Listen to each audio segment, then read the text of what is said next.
Well, who's on first? Yeah. Go ahead and talk. Who? The guy on first. Who? The guy playing first base. Who? The guy on first. Who is on first? What are you asking me for? I'm asking you.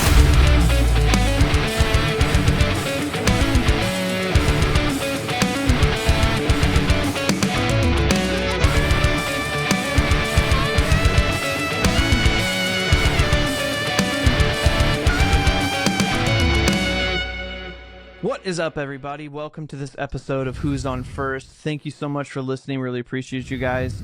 I am Tim Ellerbrook. That is Brian Kaplinger, and that is Michael Ramsey. Fellas, it is trade deadline weekend.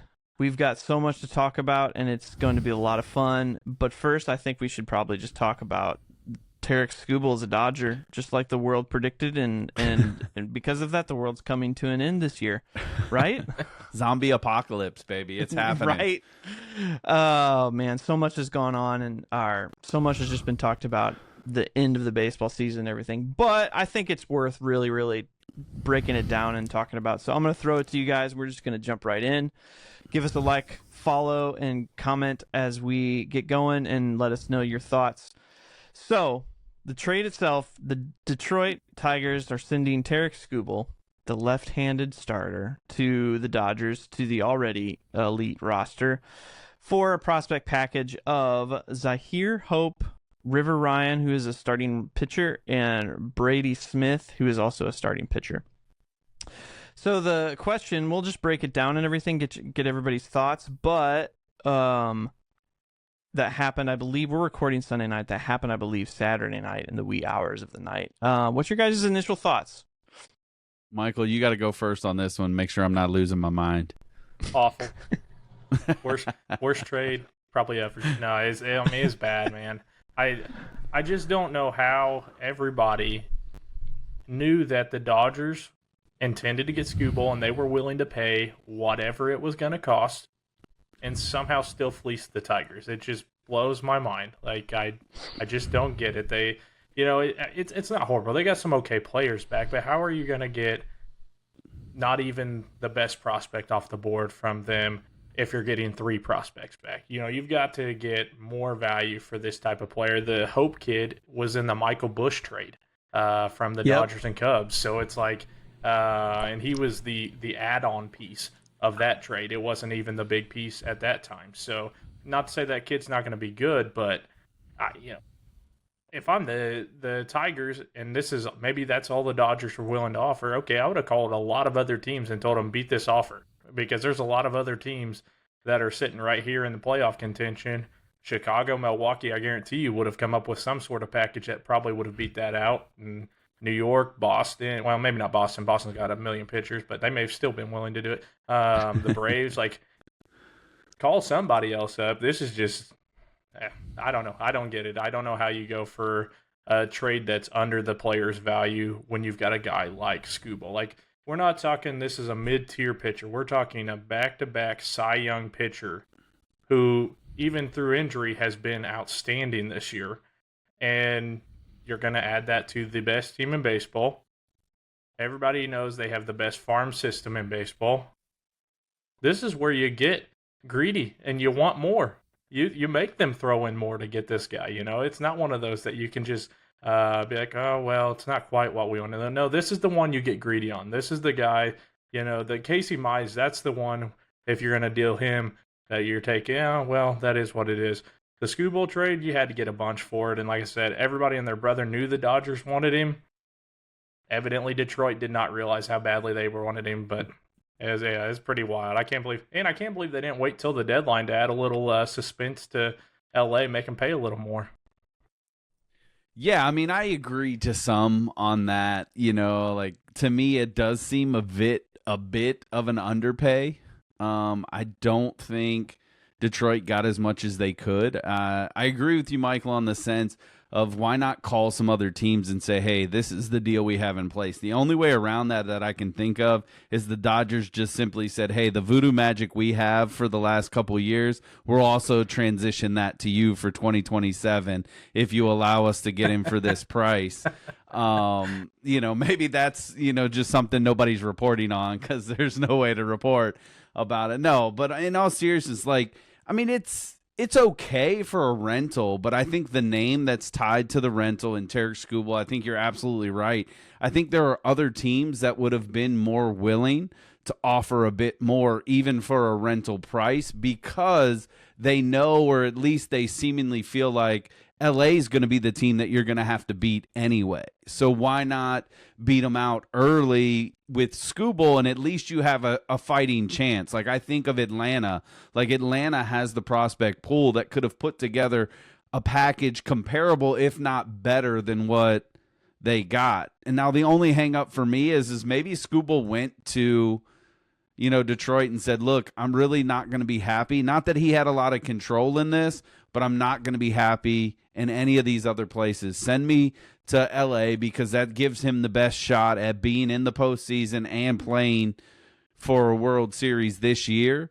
And maybe secretly behind, and again, this is all just me, you know, there's no reporting to this. I didn't call Tarek or anybody and figure it out. Or maybe he's saying, hey, you send me to LA, and there's a good chance maybe I come back as a free agent with you, Detroit, because my heart's here.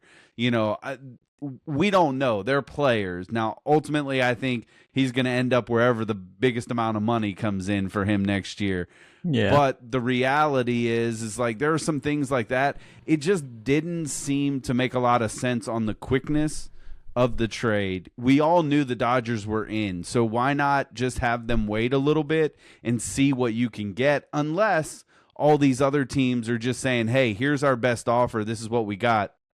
I know, Tim, you sent early in our text thread kind of the report of what Philly was offering for Skubal. And to me, it seemed like it was comparable to what the Dodgers had offered, but necessarily wasn't, quote-unquote, leaps and bounds above what LA had offered them. So, like, I could see passing on that if you feel like Hope is a prospect that really does get better for you the next couple years and really can strike fear as a center fielder or ultimately a corner outfielder on your major league roster, because the dude has power. He's showing that in the minors right now. The question to me is the young pitcher that his metrics are great, but he's coming off of Tommy John. Is that Rivers? Ryan Rivers is coming off of Tommy John. He's the older one. Yeah, and then the younger prospect, like I love the Singer prospect for him. Brady Singer? Yeah, because Brady Smith. Smith, there it is, Smith. Just because, like, I think he projects well. He's 21 years old, so there's time to develop him. I think he could be a stud that ultimately replaces someone like Casey Mize, because I feel like they're going to move on from him as well. And so, like, I like parts of the trade. It just seemed like Hope was a bit of, you know, maybe not quite as high as I thought you were going to get, or at least getting another, you know, mid-tier player out of the deal. Maybe adding that fourth player would have made me feel better, but apparently Detroit's happy with Hope. I mean, he is 25 out of the top 100. Seems to me, you know, that's fair if you get another, you know, maybe low, closer to the 100 mark, you know, prospect in addition to the other two that you already had. Yeah, I'm not. The package is probably a little bit light, but at the same time, it's a rental. You're getting this guy for 2 months, plus, you know, the playoffs. Everybody knows the Dodgers are going to be in the playoffs, and their intent is to win the World Series again. I want to shout out Andrew Friedman in the sense of, like, if you put him next to some other GMs and some other teams that definitely need to add pieces, I think of Philly, New York. Like, Andrew Friedman knows what he needs, and he's going to go get it, and he's got the capital to do it, and he knows that he can nobody else can compete with him either. Props to him for always being able to do what he needs to do. I kind of wonder if the speed of it got pushed because of the Ohtani news and, like, the continual, like, oh man, I don't know if this guy's going to even pitch the rest of the year. Sure, yeah, we're saying his knee's going to be better, but, like, is he needs to hit at minimum anyway. So it's kind of like, hey, no matter what, the Dodgers have always been linked to Skubal. Right. I'm more surprised, and again, maybe it's the, like, you know, maybe Andrew Friedman was like, hey, let's finish this right now. What, you want one more? Okay, here it is. kind of deal, because I do think that the Tigers could have waited until Monday and gotten more. But maybe it was like, with what Philly laid out there with their 3 prospects, maybe it was like, I don't know, it's a little bit of a gamble. Who knows? That's the thing I was surprised with more. But I sent this to you guys. Do you think there's anything to do with, basically, it's a little dumb of a question to ask, but at the same time, like, do you think there's any collusion with the idea of like making sure he goes? The owners are making sure he goes to the Dodgers to give them more favor in the CBA argument. That would You be think there's absurd. anything to that? I'll say this. That would be absurd if that actually did happen. But I think we're all pretty well under the understanding that the MLB will kind of go around things if they have to. Ohtani gambling definitely happened situation. So it's like, could it have happened? Yeah, maybe, but that would be a pretty wild scenario because I still would have made the Dodgers pay more if I were, the other Detroit, the other owners and whatnot, been like, nah, it's got to cost more than that. Otherwise, too many people are going to be asking questions like we are sitting here today, going, huh? Yeah. That's me. Honestly, I'd kind of love it just because it would spark a whole lot of chatter in MLB at the end of it. And so, if it's really, really true, obviously we may never really know unless somebody comes out and says it. But I mean, on some levels, it makes sense, right? Like, I mean, if you are some of these lower tier organizations that are going to consistently be behind some of these organizations like LA, where you're just not going to be able to financially compete in that regard, having a salary cap does benefit you to a degree because it does still spread the wealth because not every player can go there unless they're willing to take less money, which we see in other sports. There are certain players that are willing to do that. They will take a cheaper contract in order to go play with a certain team.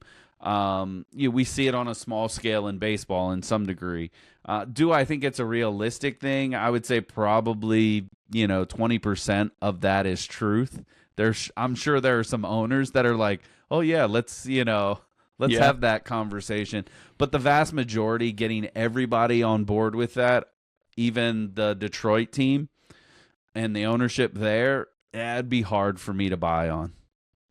Yeah, I agree. I do think it's going to add more sparking argument for the CBA negotiations, but at the same time, I don't know. I'm not this kind of guy that's like, I still think the Dodgers are beatable just simply because baseball is baseball and it's a sport that can get really, really weird. I think about there's a game that happened this year. Skubal got lit up by Paul Goldschmidt, of all people. Hit back-to-back home runs off of him. And then I think about that playoff game 2 years ago where I believe it was Lane Thomas for the Guardians hit a grand slam off of him and the Tigers lost the game that sent them to the ALCS. And so it's like Skubal is still beatable. Obviously, yeah, you have more of a shot, and he's an elite back-to-back Cy Young starter, but all of these guys are still beatable. Sure, it's harder, but baseball is the weirdest sport of all time, and crazy things happen.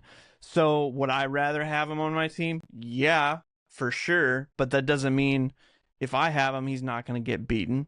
Most likely he would because he's on my team. But I still kind of like that good for the Dodgers, and hopefully they get their 3-peat and we can move on from all of it. It's and can get on to another contentious window. But it was going to happen no matter what, you know what I mean? That's kind of how I see it. Yeah, I just say let Katie Wu have some fun out there in LA. Right. Enjoy this. But you're right. I mean, there is some world in which Skubal could go out Tuesday against the Cubs and tear something, and then all of this is for naught in that sense.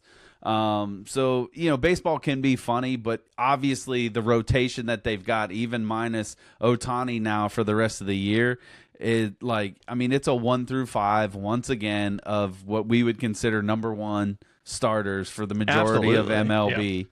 And Absolutely. that's heartbreaking to watch if you're on the other side. If you're LA, you're celebrating. Like, you might as well start, partying in the streets right now because it looks pretty for you. Yep. Pop that champagne quick. Yeah, I was gonna say All maybe. right, I was gonna say maybe Friedman's got like that siren thing when he just starts to speak, and you're just like, you can't help but go to the voice or something there. But Tim, on that Phillies trade, like, to me, that's where I go back to Philadelphia and tell them, hey, this is what they offered. Throw Painter in this deal. We'll move one of these prospects out, and the deal will be done. Because they've already sent him back down to the minors this year, so it's like obviously he's not ready. Philadelphia needs to win this year. Detroit is in a position within the next couple of years they should be really good again. Makes sense to me. This kind of makes me think of a random question really quick. I don't know how much of this is hasn't history happened, but like, is Andrew Friedman a Hall of Famer? Like, do they put executives in the Hall of Fame? You know what I mean? Like, the dude was a killer exec for the Rays and then took it up to another level for the Dodgers.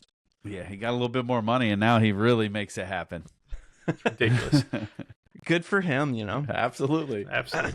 All right, so we're gonna cover. Let's hit two more really big trades that's happened Saturday to Sunday.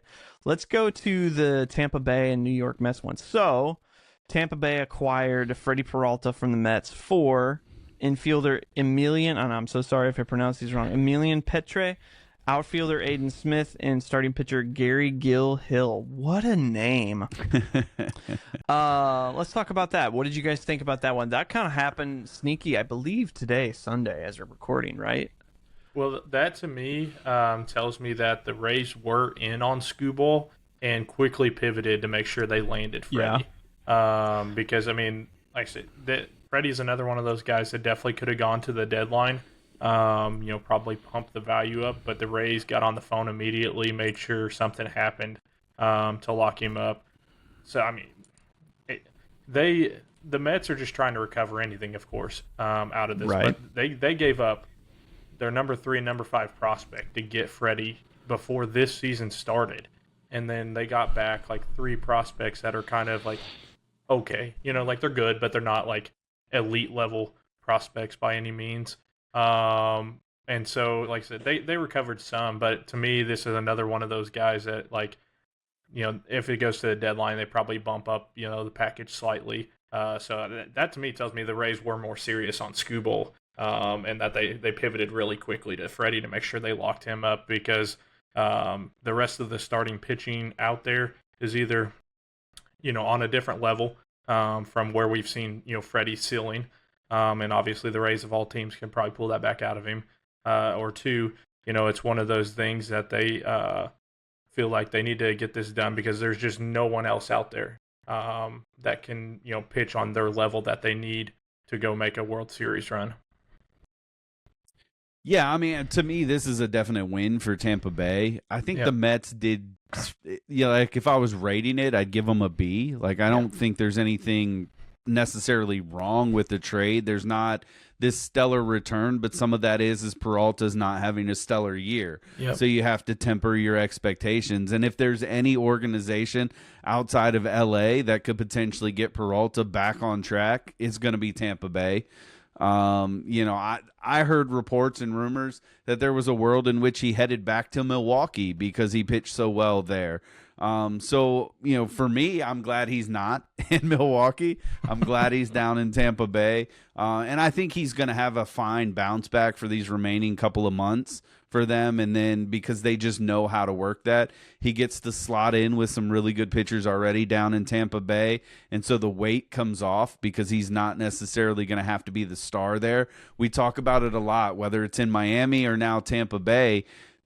Fans, those stadiums aren't as full, and that's not a knock on any of that. They just don't come to the games as much, so there's a little bit less pressure in some of those situations, and so maybe it allows him to relax a little bit, unlike an environment like New York City where when you're not pitching well, you're going to get yelled at, cursed at, some obscene gestures every time you walk off the field. All of that is pointed in your direction. And so I think for Freddie, this is good. And ultimately, Michael, I think you're right. I think it speaks to Tampa Bay was in. They were ready to offer a good package for Skubal, and as soon as the news broke, they just said, hey, we're going to pivot to our number 2, and we've already got kind of that package in place.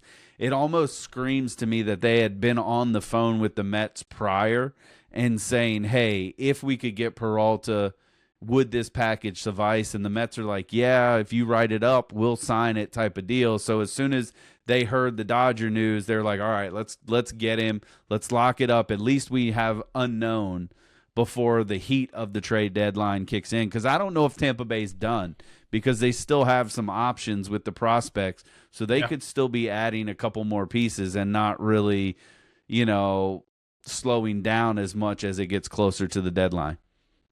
So the prospects have already shifted into the Mets system, so I don't know the number that they were rank-wise, but they moved to the Mets to the number 12, number 15, and number 17 prospects.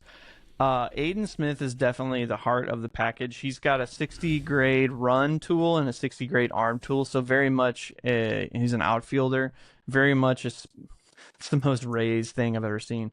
No hit tool, 55 power tool potentially, but mostly just speedy defensive outfielder. Yeah, I mean, I give it a B, but at the same time, like you said, Peralta's on a rental and he's having he's a rental and having a bad year, so there's not much you can expect. I do anticipate him getting a lot better for the Rays. I did deep dive on Peralta a couple weeks ago. In this year, his arm angle or his arm slot lowered, so his fastball moved differently, and I don't think he could ever recover for it because where he was putting it or intending to put it was not going to the place that it was. So do Tampa fix the arm angle quickly? Do they have him pivot and do something different because of it? I would imagine there is something to the whole New York thing, like you said. So I do anticipate him getting better. Just honestly, just because he's going to Tampa, that's what's going to happen. I do agree with you also that it was a pivot thing, which makes me think Casey Mize is the next starter up. Then it's probably Dustin May. So the Cubs are in, Tampa's in. There's a few people still looking for starters. Who bites first, with Mize probably being, unless Joe Ryan, the Twins falling the last 2 games, unless Ryan appears. I'm curious about that. All right, let's pivot to the next one. So we'll go over two big trades, and we'll kind of hit some small ones. So the other one that happened today, Sunday as we're recording, actually just a couple hours ago, is New York and Washington got together. So Washington is sending Luis Garcia Jr., who's a first baseman, to the New York Yankees for 4 relievers, or 3 relievers and a young starter. Jake Bird, who's not had a good season so far, and he's 30 years old. Relief pitcher, Giovanni Cruz, Ben Grable, and Jack Siebert. Jack Siebert is the prospect starting pitcher, and then the other 3 are just kind of like relievers that will be on the 40-man of some sort. What do you guys think of this trade? I mean, Garcia's, he's been at first base a lot, but he has the ability to flex a little bit. So I understand why New York went there with him. I also should specify, he's a left-handed bat. Yes, and obviously that makes a big deal. We all know in the Bronx, you got that short porch in right field. So I think, to me, this is, if you're the Nationals and you've already dangled out C.J. Abrams, you're likely going to move on from James Wood because you're going to get a haul for him. This makes sense to me to move on from him. For the Yankees, I think they're just searching for some stuff right now. This screams to me that the Yankees aren't done. There's some other moves that are going to take place. But you've got Ben Rice and Paul Goldschmidt, who have not been slouches at first. So I don't know how much Garcia's really going to play first base in that regard, unless they're planning to move on from Ben Rice at first base in that regard. I don't see that, but maybe he does slot in somewhere else. Does this? The bigger question to me: does this scream that Jazz Chisholm actually gets moved and Garcia goes over to second base? in that regard to play there, or does he play third base? Like, again, he's an infielder. Obviously, for the Nationals, he's played a lot of first base, and so that's what makes this one intriguing for me. Because hindsight, I guess, now that I'm thinking about it, it just doesn't make a lot of sense other than a left-handed bat. Like, fielding-wise, it doesn't really gain them a whole lot. Now, I don't hate it for New York because they really didn't give up much. I mean, the idea of Jack Siebert, was 14th prospect for them, the starting pitcher, that's the target. That's why the Nationals made this move. The other guys were just throw-ins to make it a little bit more palatable in the sense of an even swap, if you will, on that side. And then obviously you talk about someone in Jake Bird, that's just 40-man swaps right there. So you create space without having to DFA anybody type of deal. So to me, it's good for the Yankees, but I just don't know how it fits quite yet unless I see some other moves. Yeah, it's one of those things that it's kind of like the last couple deadlines, honestly, for the Yankees, where they've made some kind of questionable moves for just random fielders. That it's like, okay, I guess, but like you said, Brian, like it's not really moving the needle at all. Like, Garcia is having a really nice season for the Nationals this year, but he's not one of those guys that you're looking at long term. You're going like, this is going to be a pillar of our organization or anything like that. To me, the Nationals, for them, like you said, if they are truly going to listen on Wood and on Abrams, then there's absolutely no reason to keep Garcia on the team at all, and go get his value while you have it right now. That's the smartest thing you can do. Unlike a lot of teams where they end up holding on to some of these guys and like, you shouldn't have done that. But if you are listening on those guys, then yeah, you definitely should be moving a guy who's was an all-star or borderline all-star this year. So that piece makes sense. And for the Nationals, yeah, you get the prospect back, but they need pitching in such a bad way. They are technically still in the wild card picture right now. So let's say they, in a world, they don't move Abrams, they don't move Woods, and somehow they get themselves back into that picture, and all of a sudden you at least have different relievers you can throw out there. It's not one of those things where you got necessarily better relievers, but we haven't tried these guys out. Let's see what they can do here in Washington, because their guys have just been so atrocious. So it's fine. Like I said, it's one of those until we see, 6 o'clock tomorrow night, what ends up happening with New York. It's kind of just like one of those, like I said, okay, it happened, but it also may scream to the Yankees maybe can kind of concern that Judge and them's not going to return, and that they may just need to punt this season.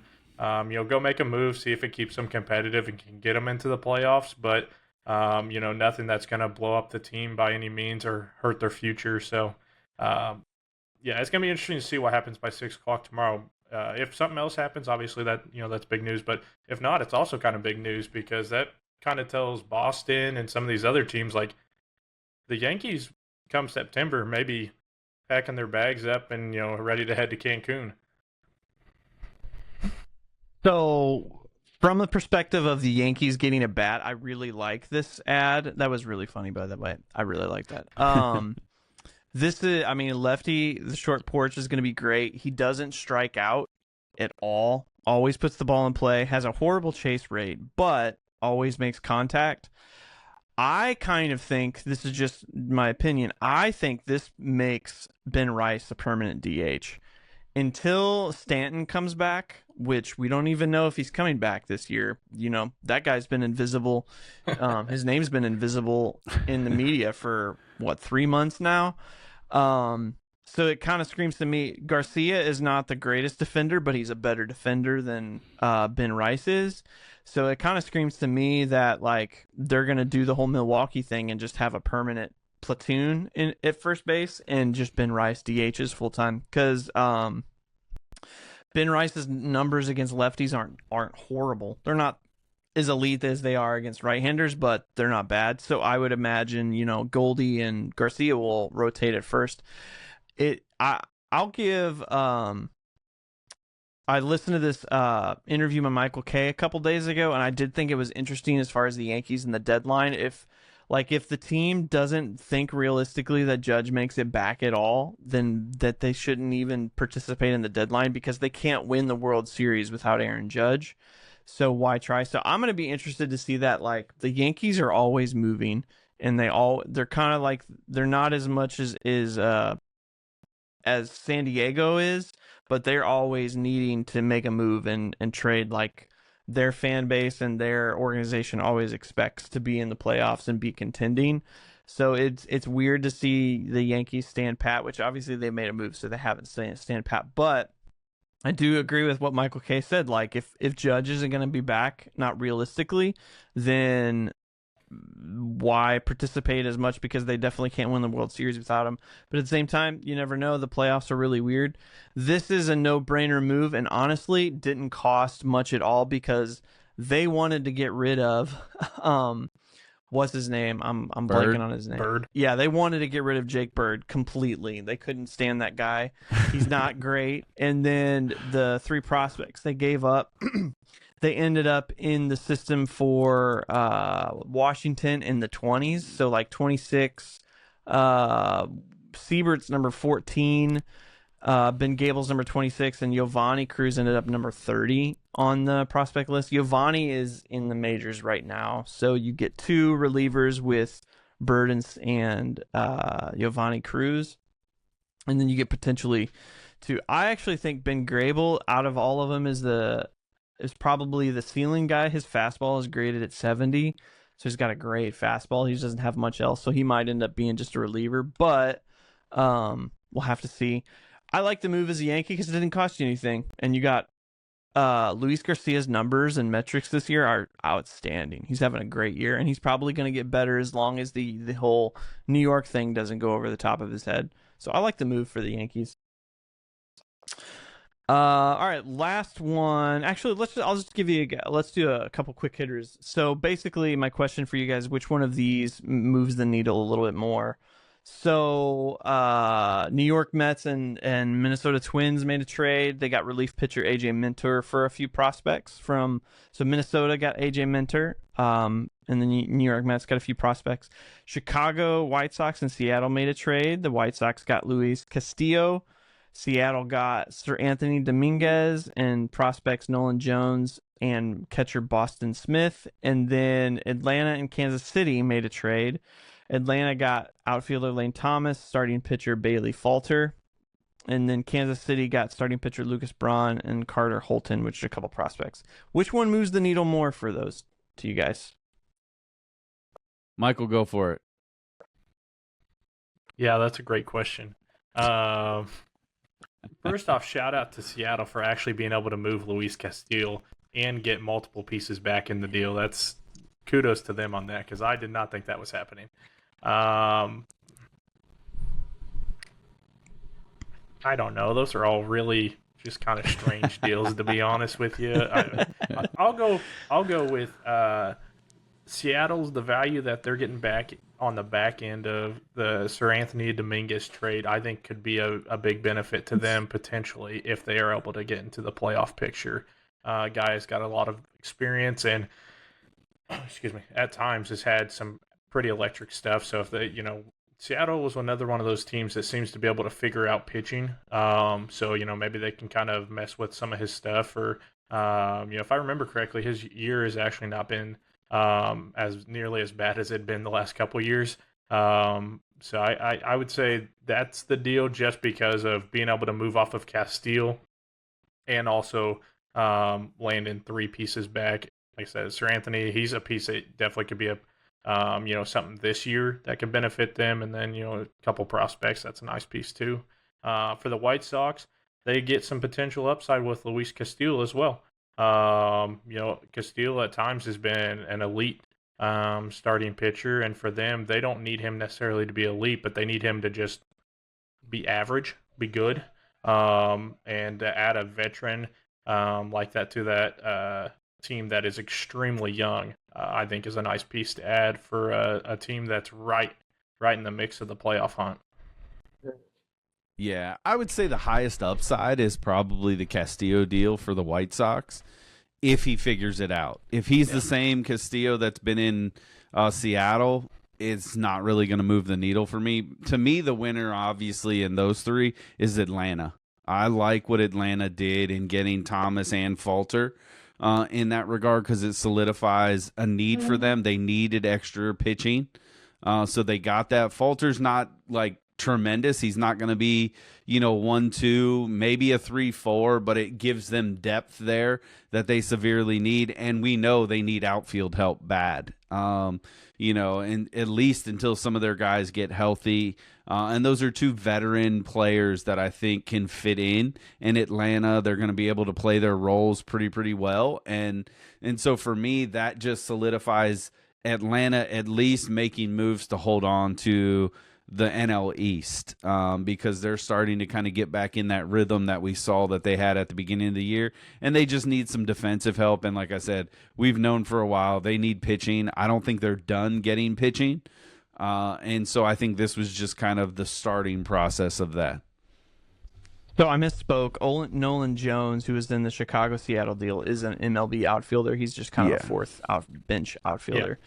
So I actually agree with Brian. I think this boosts Atlanta a little more. Lane Thomas is a clutch outfielder, and I know Brian and I are both St. Louis guys, but I just remember the whole Cleveland, his series in the ALDS in 24. Man, he's clutch as heck.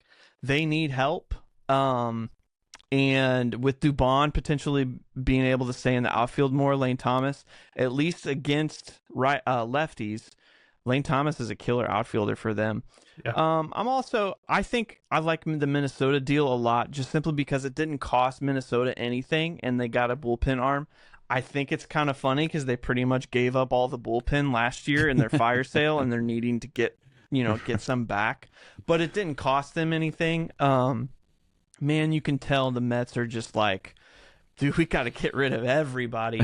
So in the next, 24 hours, I'm interested to see, does Bo Bichette go, where does Bo Bichette go? Because they want to get rid of him. Do the other guys go? I mean, pretty much everybody but Juan Soto's on the table. So, but I think Atlanta. I like the Atlanta deal from that perspective. But Castillo will be a great addition, I think, for Chicago, and it kind of didn't cost them. Boston Smith ended up in the 14th spot in Seattle's system, and 40 grade hit tool, 50 power, 50 runs. It's a 40 prospect grade, so it's not a super high cost. But I think it was more Seattle just wanting to get rid of Luis Castillo, so it's like, give us the whatever. I don't care. Well, and deal. If I remember correctly, Nolan Jones had a pretty nice little stretch in Colorado a few years back. So, that could be a nice add-in piece for Seattle too. That like I said, it could be a fourth bat, and maybe he even becomes a starter potentially if he somehow remembers how to hit.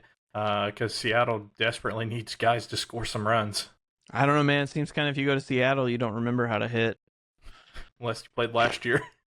Yeah, it's true. I think Sir Anthony was definitely the target, but Luis Castillo being a starter required more in the package. Yeah. But none of them are like bad trades. I think they're both all winners on both sides. Yeah. Kansas City just needed some prospects and to offload rental pieces. Yeah. Okay, one more question, and then we'll dive into some predictions because I know that's going to be the really, really fun part. Which of these two trades is weirder? Texas and the Angels traded Logan O'Hoppe and Chase Silseth, and the Angels got infield prospect Angel Arredondo, who is 19 years old. And then Cleveland and Milwaukee made a trade. Cleveland got Blake Perkins, the outfielder, and Craig Yoho, the relief pitcher, and Milwaukee got catcher Bo Naylor and relief pitcher Cody Hero. Which one of these is weirder? Oh, man. To me, just the weirder notion of it is the Texas deal with O'Hoppe, because they sent him immediately to AAA, and that's where he is living. Like, it just, to me, it's like I'm still kind of confounded at what they're thinking. I mean, maybe over the next day and a half or so, they have some plans that we just haven't been made aware of yet, but it seems so odd. I mean, you're right, Tim. Both of those, I'm just like, is it just like are they moving money? Like, what's is there something behind the scenes that I'm just getting or I'm not getting, because it doesn't seem like any of those help either of those teams in any way whatsoever. Outside of maybe Silseth being a reliever, but even at that, like, there's not a lot of value there. So, like, why are we making the move? You didn't clear up any roster space, because that's obviously why O'Hoppy's still in AAA too. So it's like, it's just like, I don't know. I'm just kind of sitting here going, y'all are going to have to help me out by making some other moves to figure this one out. Well, and I think the weirder piece of it is the fact that neither one of the catchers that Texas currently has on their roster is just blowing people away with the season that they're having. Like, yeah, if it's one of those things where you're like, oh, we're just needing a really solid backup catcher to spell a guy, every once in a while, okay, like, I can live with that. But, like, Elias Diaz is their starting catcher currently. He's batting, like, 240 with 5 home runs. Like, nothing to write home about. He's fine, and he's much older than O'Hoppy is, too. So it's like, I don't know. I mean, we're a year away from, O'Hoppy was lighting up the league to start the year last year. So, that very strange move. I think my favorite piece of it was Tim, I think you sent it, but it was like the meme where it was like Milwaukee and Cleveland is like they're sending trash and trash for trash and trash. Yeah, it's like unloading their trash on each other, and I was like, that's pretty accurate, honestly. It's like I don't know that move's weird more than just like just getting rid of like bad players that just aren't showing up for either one of the teams. Like you said, it doesn't help either one of those teams. I don't see. I mean, Bo Naylor, he's probably not going to play down there in Milwaukee. So they've obviously got a great catcher there. And then I would agree. The O'Hoppy one's just confusing, just because for several reasons. But sending him straight to AAA, like, to me last year, if you would have talked about those two players, is like O'Hoppy was the big piece in the trade, and the relievers the add-on piece to make the package work. But instead, O'Hoppy, when you're right in the hunt for the playoffs, gets sent down as a guy who probably has a potential add bat to that roster. But we'll see what happens after the deadline. Deadline could pass, they move a couple pieces, and they're able to slot him up there. But I don't know, man. Those are both way to grab really weird trades there, Tim, because those both were really weird. Thank you. So the funniest one of these two to me is the Cleveland Milwaukee one, just because Bo Naylor I think will be a pretty good backup for Contreras, and Milwaukee just has this catching lab thing where they just like turn everybody into elite catchers out of nowhere. So I could see Naylor becoming somewhat of a valuable piece.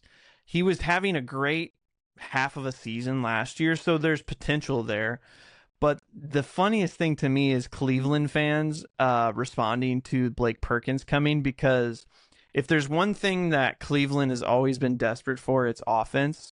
And so everybody was like, so you're telling me we got an outfielder that's defense first and elite but has no bat? That's the most Cleveland player of all time.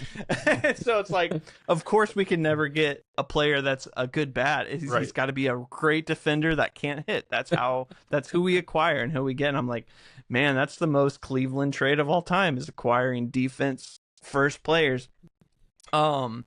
But I think that one's pretty funny. I know Texas really likes Higashioka. That's catching for them right now.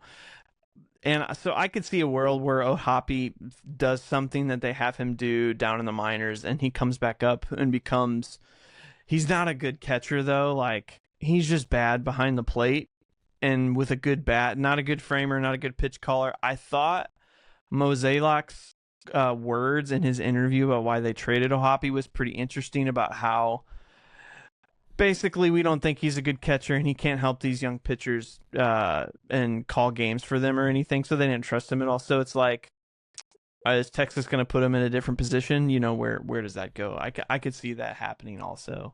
Well, but the trade deadline is for entertainment, so this provided the entertainment for sure. Absolutely. Well, and to that point though, you send him to a place like Texas, they have nothing but veteran pitchers. They don't need some kid telling them, what to throw. They know what they're going to throw, and you just True. got to make sure balls ain't getting past you is all he's got to do. Right. So they definitely don't want Pedro Haas. Um, okay, last one, and then we'll do it. This is a quick hitter. New York, the Yankees and Pittsburgh made a trade. New York sent Camilo Doval, and then the Yankees got a couple prospects. Any thoughts of quick hits? From that? Yeah, that's just a money dump because Duvall went right to Cincinnati. Or, I mean, yeah, was he in Cincinnati or Pittsburgh? I know he went to Pittsburgh, but I would think they were playing in Cincinnati today, and he gave up a home run in his first appearance for him. So, I mean, it's just fitting. I feel bad for the kid because a few years ago, I would have traded for Duvall. He looked like he had this stuff. He looked like he was figuring it out, and for whatever reason, he slid with the Giants. They thought maybe taking him to New York would kind of light that fire again. It just has not worked, and now he's getting a shot here in Pittsburgh, and hopefully, he rebounds a little bit. But unfortunately for Pittsburgh, I think the bigger news is O'Hearn being out for the length of time he's out. Yeah. I don't know that they find a viable replacement at the trade deadline that they're going to be willing to pay for that's going to produce in that manner. And so, hopefully Duvall figures it out a little bit and maybe settles that bullpen because that is a big need for Pittsburgh, but it's just not looking good. Yeah, I like Camilo Doval a lot. I think he's been put in two environments that have been really bad for his style of pitching. New York and Pittsburgh has some of the worst defense on the field. I mean, Paul Skeens is having an atrocious year just because his defense cannot help him out at all, and they're losing him games. Duvall is such a sinker ball in the ground ball type of pitcher, and like those two environments are atrocious. I would take him in a heartbeat, and I think he would just get better. He would get better in Chicago. He would get better in St. Louis. He'd get better in Cleveland. Just teams that have good defense on the infield. But yeah, he's having a tough time right now, and hopefully that keeps the Pirates out of the playoffs. That'd be great for all of us, right? I think I did see something about Duvall that he has outside of Yankee Stadium. Obviously, probably changed it today, but he has like a 1.1 ERA outside of Yankee Stadium. But obviously, when you play for the Yankees, they're going to be using you inside of Yankee Stadium quite often. And like you said, Pittsburgh, using it there in Pittsburgh. So probably not going to help you much. But I did think that was kind of interesting. Absolutely.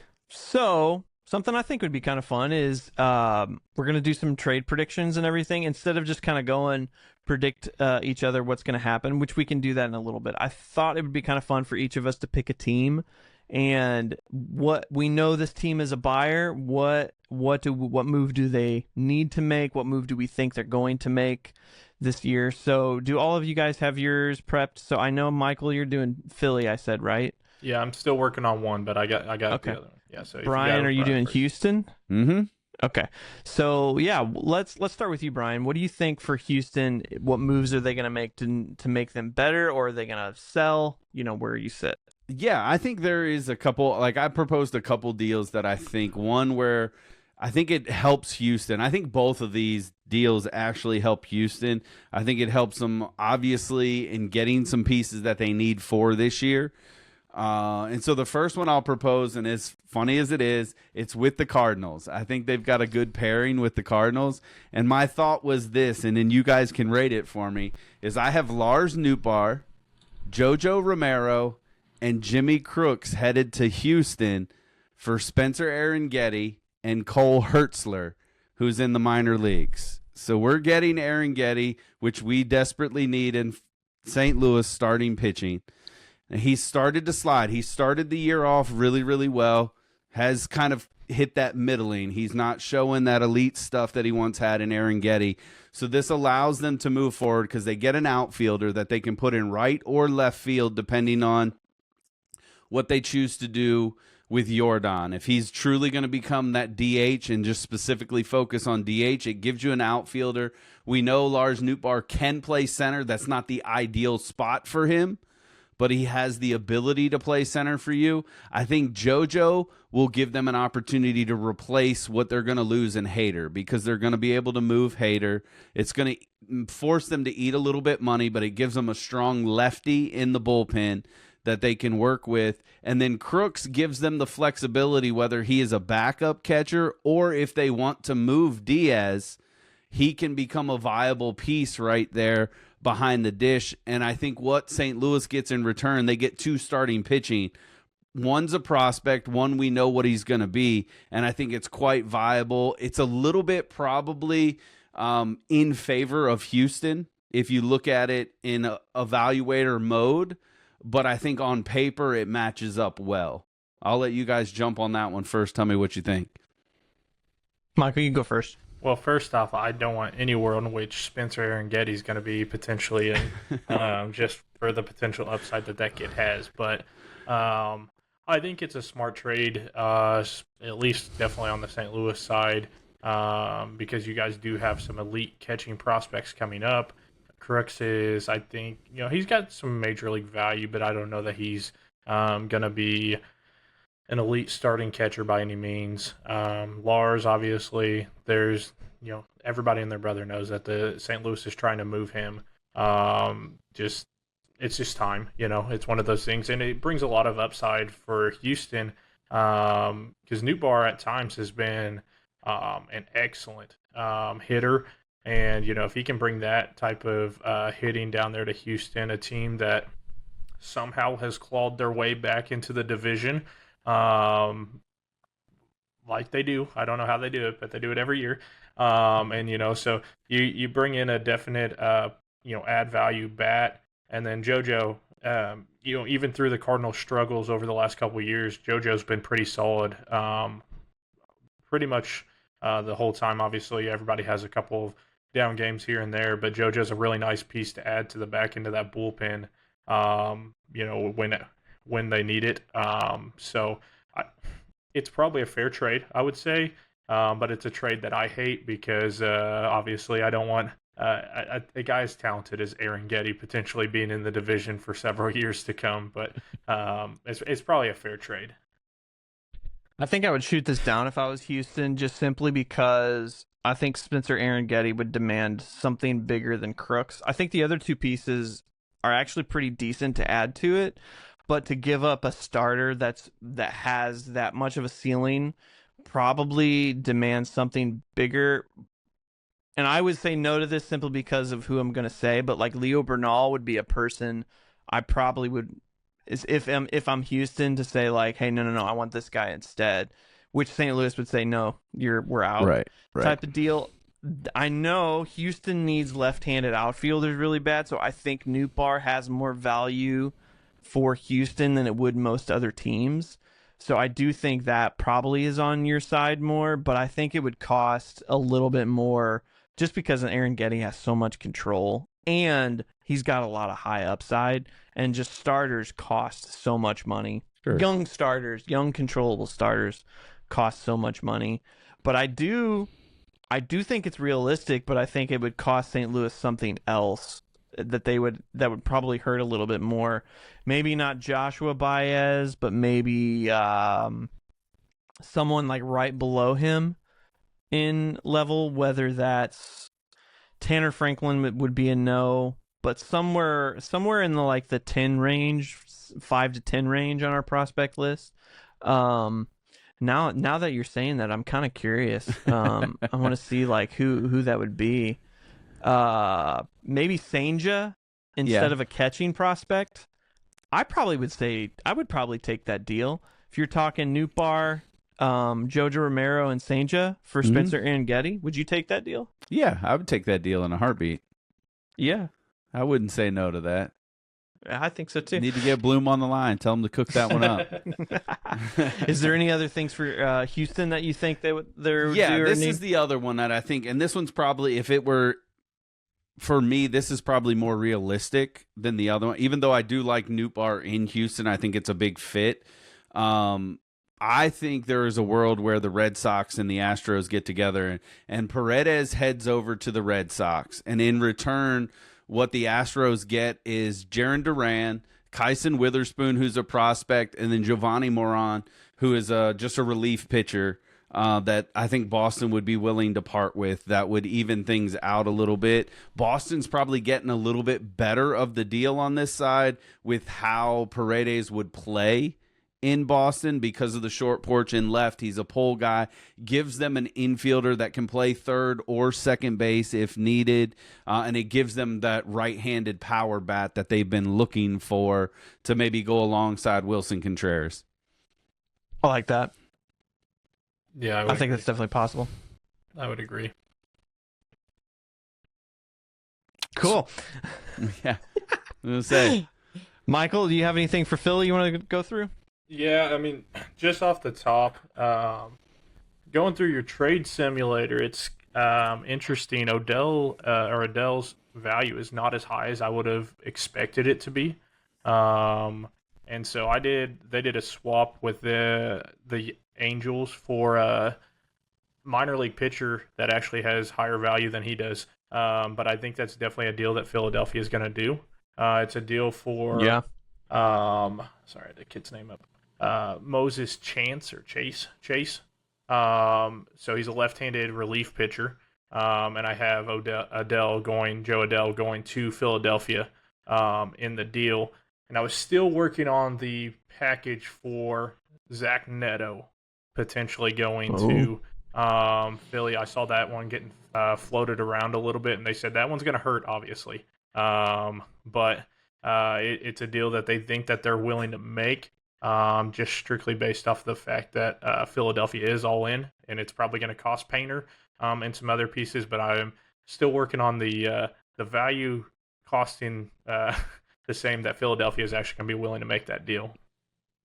In your mind, where does Zach Neto go on the Phillies roster? Because Trey Turner's already there at short. He is.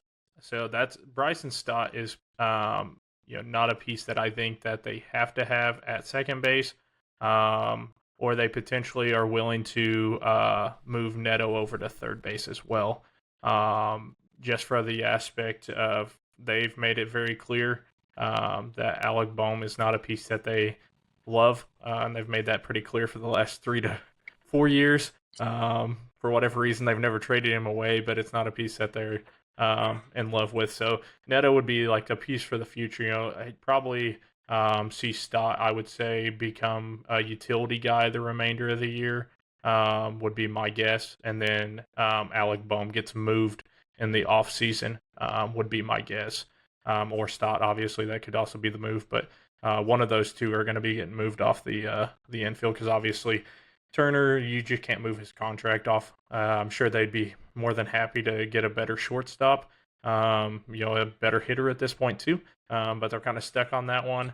And then Bryce Harper's not going anywhere at first base, of course, because he's a great first baseman, great hitter, and the pillar for the team. So I don't imagine that they're trading for Neto and moving him to the outfield just from who he is as a player. But that would be my guess, is it's going to be Stott or Bohm would be getting moved as the utility piece for the remainder of the year, unless the Angels are interested in Stott, which I could see a world in which they'd be willing to have him packaged in the deal. I could see a world in which they'd be willing to take Stott on, because I can't imagine they're taking Bohm, because his control is just not there either.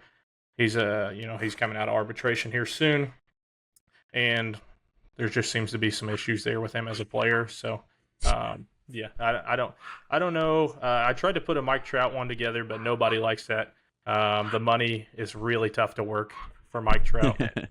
Yeah. Yeah, that one's definitely going to be a challenge, although I think that's probably, what Phillies fans are hoping the most, ideally. I think the Joe Adell is a solid piece for them. I mean, because we've heard a number of times, you hear if Baltimore's willing to move someone like Taylor Ward, Philly's the prime candidate for that. It's not going to cost a lot because Ward is only going to be a rental. The package might even be a little bit lighter, but they could get away with moving like a Dante Nori or an Alex McFarland for someone like Taylor Ward, potentially even Joe Adell. I think Joe Adell is going to cost a little bit more than that just because of the value that's there. Taylor Ward had a great start to the year for Baltimore. It's kind of fallen off a little bit as of late. So I don't know if that's going to get him as much trade interest as maybe Baltimore is hoping for in that regard. So I really like the Adele side of that. I think Adele would fit great there, and it's not going to cost a ton. The thing with Neto, if you can convince him to play third, John Mozeliak, for whatever reason, has a thing for third basemen that probably don't have offensive profiles. So there's, maybe you talk him into a Bohm and that side of it, but it's gonna hurt Philly. I mean, yes, you're getting a piece back for 3 to 4 years before he's technically going to hit free agency. And so in my opinion, that is a trade you move to if you're saying, hey, we're going to run for it for the next year to 2 years, and then he becomes the centerpiece of kind of the team when you tear it down to the studs and rebuild. Sorry, I just got sidetracked. Boston's absolutely destroying Los Angeles right now, and then a camera shot went to Tarek Skubal in the dugout, right, hugging everybody. Meanwhile, giving up bombs.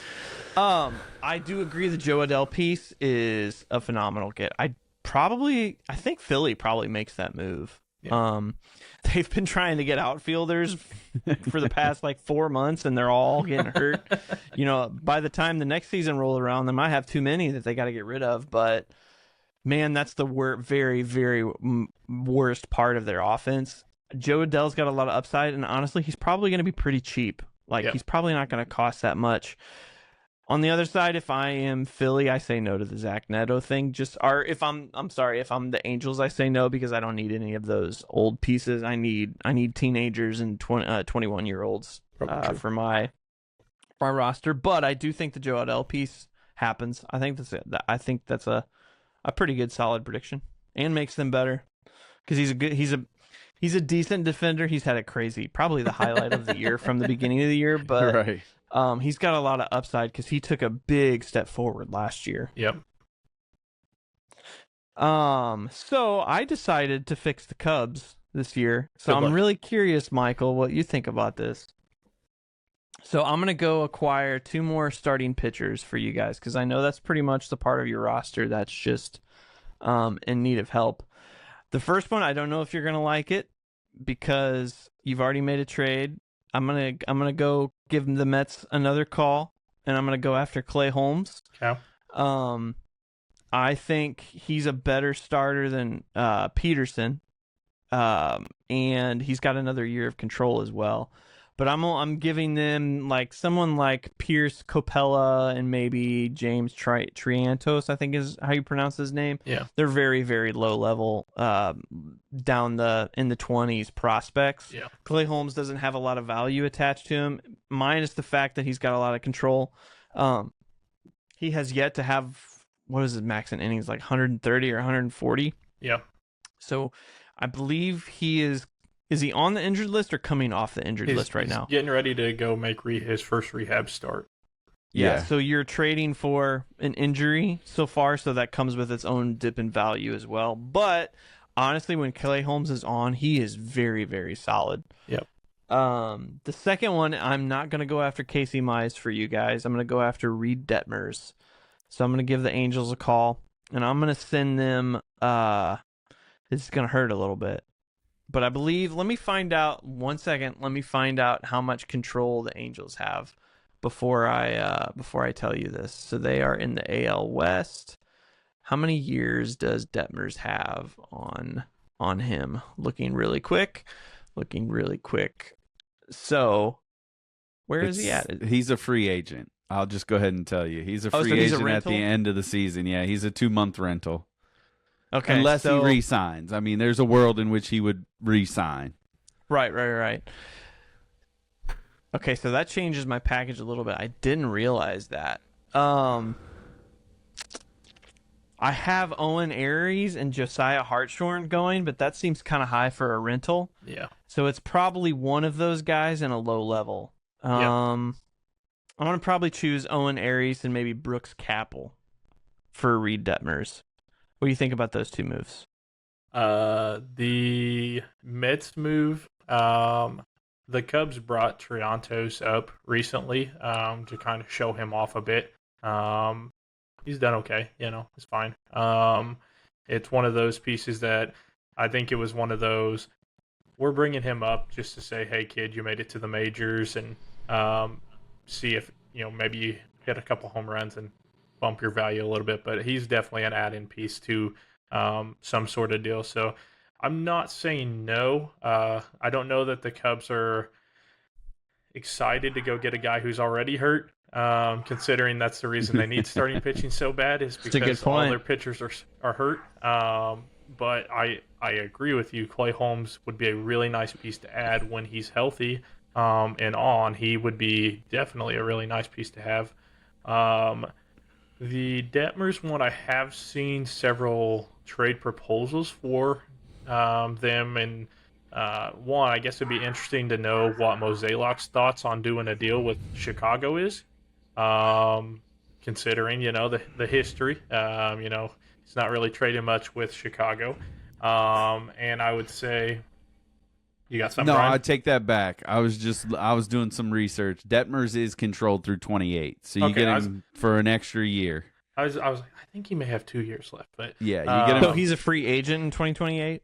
at the end of 2028. So So going you get into him for 29. 2 more years. Yeah, you get. Yeah. I was like, I've seen so many. I was like, maybe I'm thinking of the wrong guy too. No. So So you get 2.5 more years. Yeah. the Aries piece is tough, because I know that they definitely value him really highly. But I can tell you this much: the Cubs are probably going to be willing to make a little bit more of a deal like that, just because they need starting pitching badly. The offense is showing out.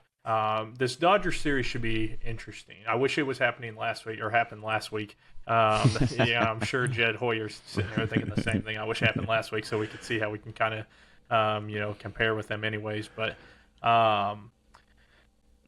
the first one I will say yes to. The second one, I don't know. You may have to choose a different prospect in the Detmers trade than Aries. Yeah. Okay. I can tell you this much. I think the Cubs would be more willing to add, ironically at this point, Mo Baller or Kevin Alcantara in a deal than they are willing to put that kid in a deal, unless it's going to be, well, Skubal, they would have put him in the deal, I think. Mm-hmm. But for a guy who's more of a slight risk as a starting pitcher, not a sure thing like him, I would say, just from what I've read and heard, like, it seems like they kind of value that kid pretty highly. Obviously, we'll see. They may be willing to, but that one I'd pump the brakes on a bit. Like I said, I'd probably be more willing.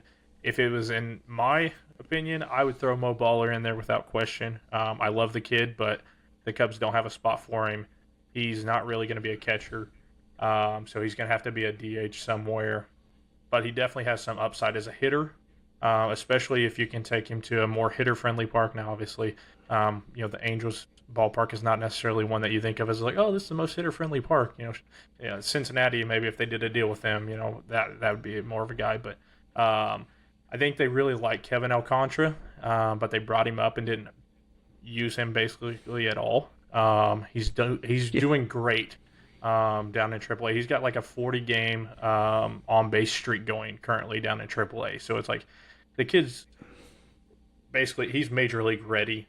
It's just the Cubs don't really have a spot for him right now because Michael Conforto's played so well. Suzuki's obviously playing really well. They're not taking a Hap out of the lineup. When Shaw's back, they're not playing him over Shaw. So the outfield's just pretty clogged up right now. So I would say probably come off of Ayers on that deal and put someone else in there, and they may be willing to make that deal. Like I said, they may be willing to put a guy that's in AAA right now in that deal over. The guys that literally are already on the 40 man, they may be more willing to make that deal. But the Skubal piece, I think, also adds a little hesitancy from my perspective, because are the Dodgers really beatable now? Like, if that pitching staff is healthy, can they truly be knocked off if they're healthy? Because you're talking like elite of the elite pitching.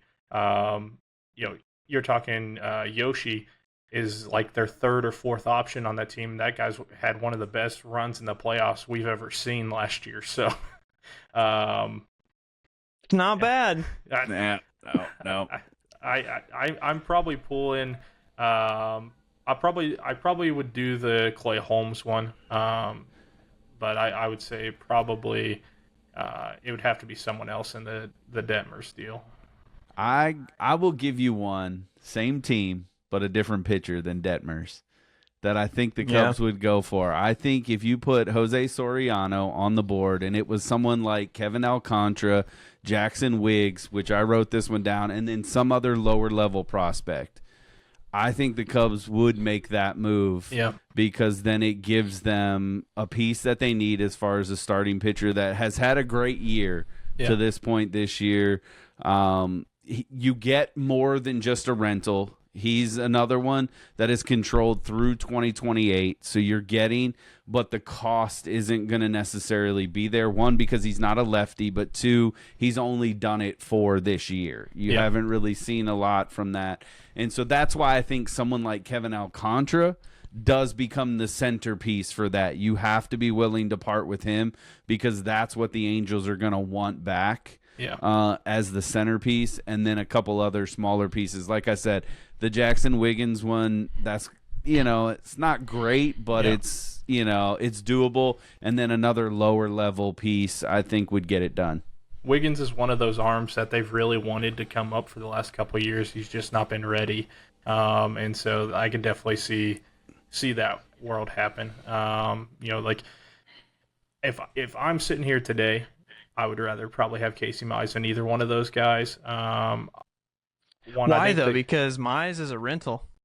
Mize is a rental, but obviously that depends what the package looks like. Obviously, if we're talking like a similar package, okay, maybe I have different considerations. But if it's going to cost Kevin Alcantara and then some low A kid or some A ball kid, okay, I may be willing to make that deal for Mize just because of the sure thing that we would be getting with Mize. Obviously, he is a rental, but Mize was really good last year. He's been really good up to this point this year, and he's a guy that I think we could definitely, slot in there as our 3 and be very comfortable with him there. So, and obviously, you potentially get 2 stuff out of him occasionally. So, I would probably go that route, but the Soriano piece obviously is really intriguing.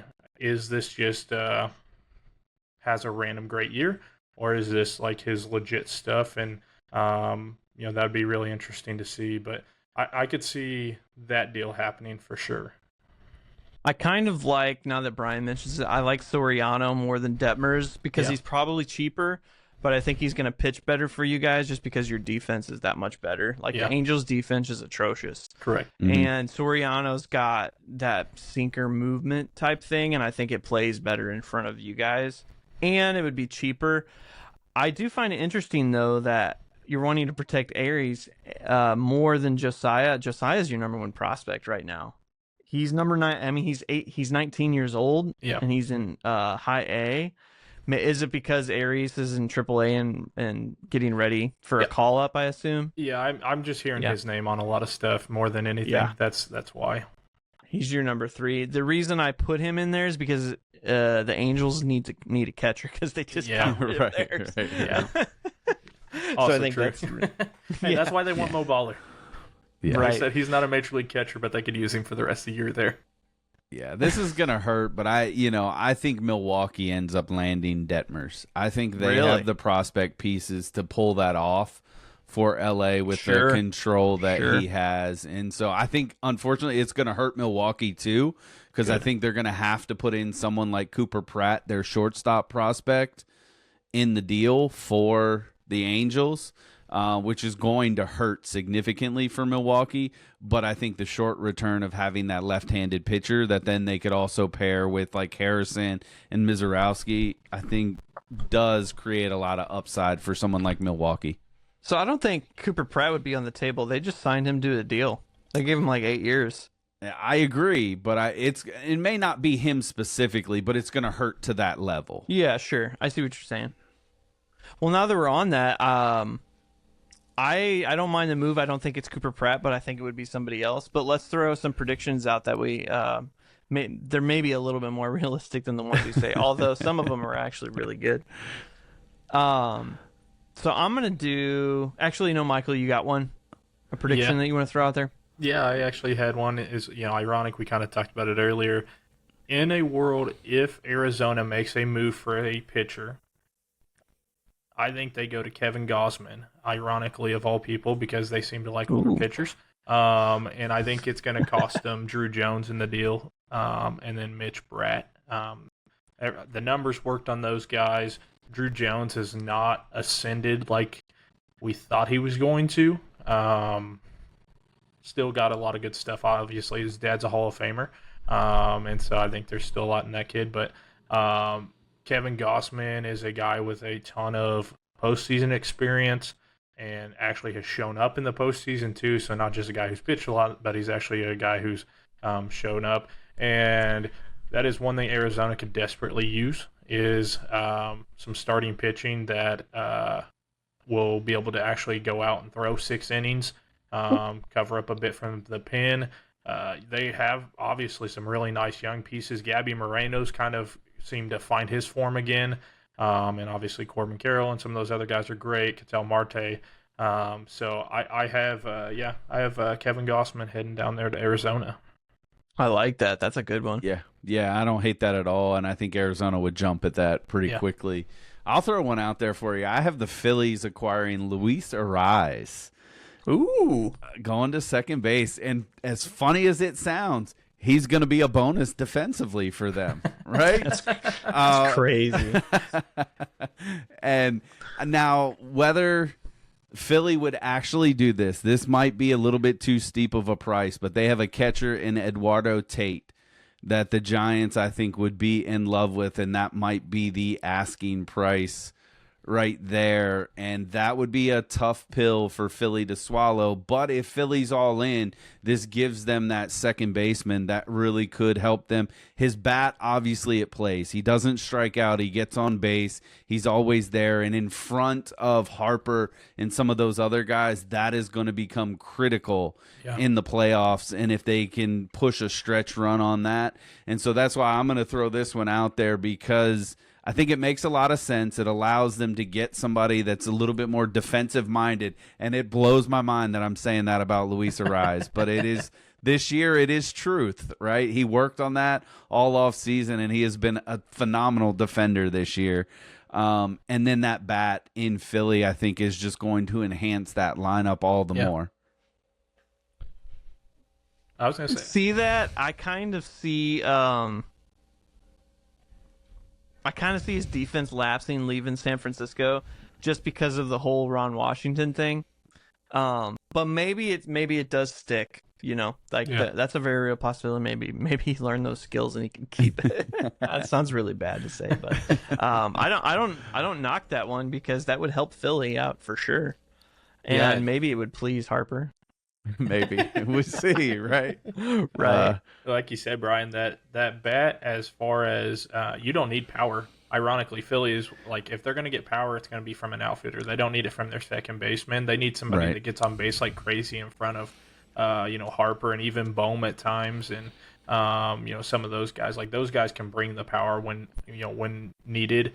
Ariz just need that dude to get on base like crazy. Now the interesting piece to watch would be to see where, if they slot him behind Schwarber or in front of Schwarber, because obviously the Schwarber piece, that dude would be an RBI machine if Luis Ariz was in front of him. Right. Yeah, that'd be crazy. The only other part I think for Philly that makes a lot of sense on that same line would be if they call St. Louis for someone like Lars Nootbaar. Yeah, because he does help their outfield in that regard, and he's an on-base machine. Very much linked to him too. Yeah, and I just don't know, like, outside of maybe some prospect pitching, I don't know what Philly has to offer St. Louis in that, because obviously the catching prospect is not going to be a concern for St. Louis. That's not what they're after. They're looking for potential starting pitching, controllable starting pitching, maybe some relief help, depending. That may be enough to get it done.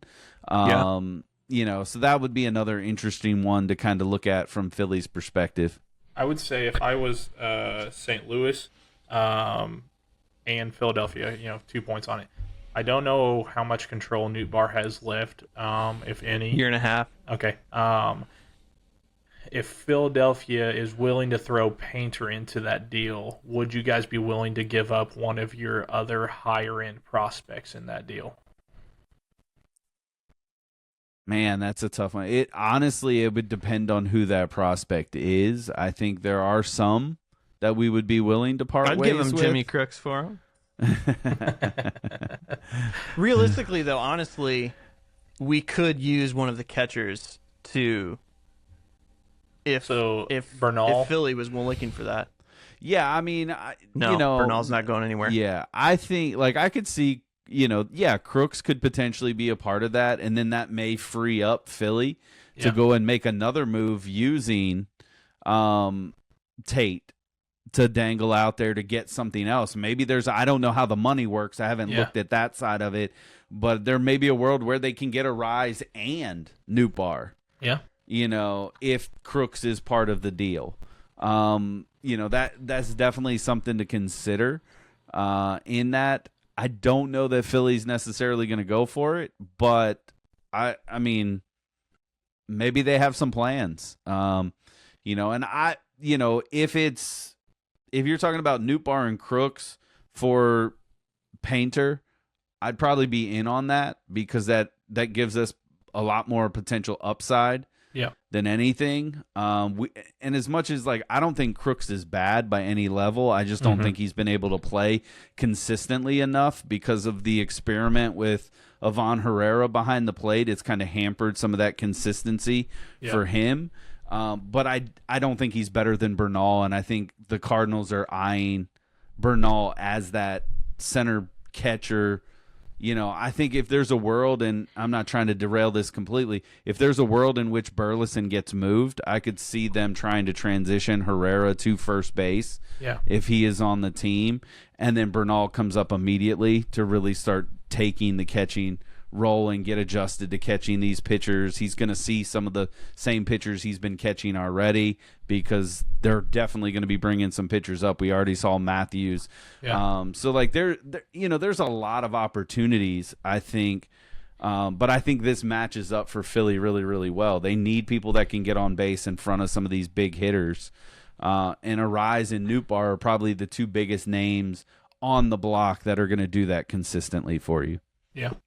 So, your Dong Alvarez. Oh my gosh. It makes you laugh.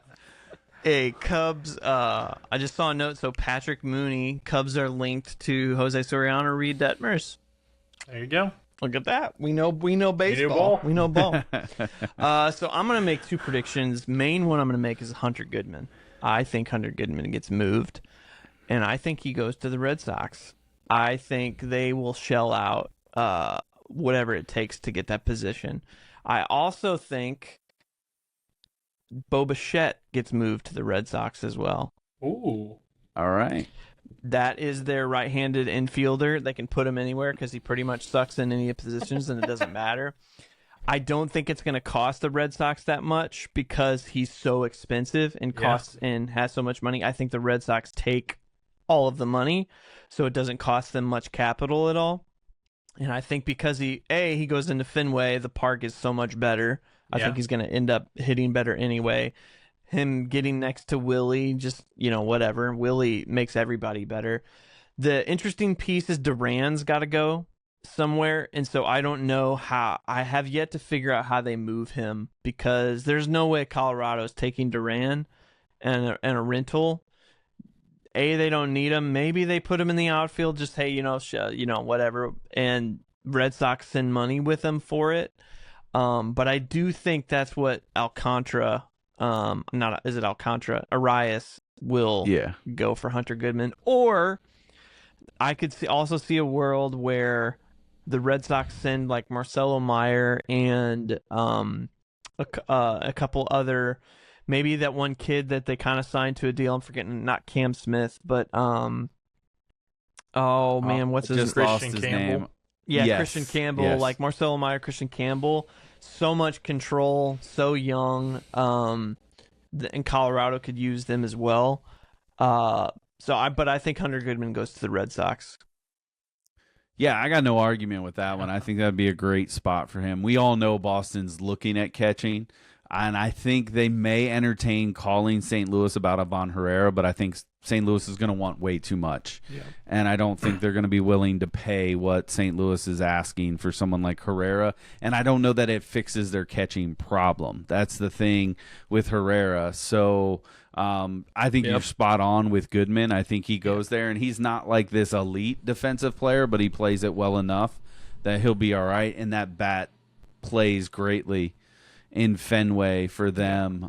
It'll be interesting to see what they give up on that side of it, because I do think there's a world where they can move Duran. They may not get anything out of it other than just getting him off the team and opening the roster spot. But like I said, I think Houston would be a great spot for Duran, just to let him kind of resettle, get with some people that he is not having to really think about anything. He can play all three of the outfield spots, really. Ideally, left and center are probably the two best spots for him. So it gives Houston a little bit of flexibility, gives them that left-handed outfielder that they've been looking for, and it's not going to cost Houston anything to get him. So, Actually, I like that a lot. Player to be named later. yeah, exactly. I don't think you have to get, because of the poor year that Duran's had. Yeah. But I think the trade and new scenery could relight some things in Duran, and you get a player that you saw early on in Boston. Yeah, Boston's definitely got to move him. Yeah, they have to. I was going to say, like, Philadelphia also could maybe be a potential landing spot if they have to move off of some of the other outfielders. Like you said, it probably won't cost as much, but there's definitely some upside there. But the Goodman piece, I think, is a slam dunk. I will say most of the reports I'm seeing is they've told the Rays and the Red Sox and everybody who's been calling that they want their number one prospect for Goodman, which it'd just be, if these teams are willing to make that move or not. Boston now, since LA, has moved off of some of their pieces.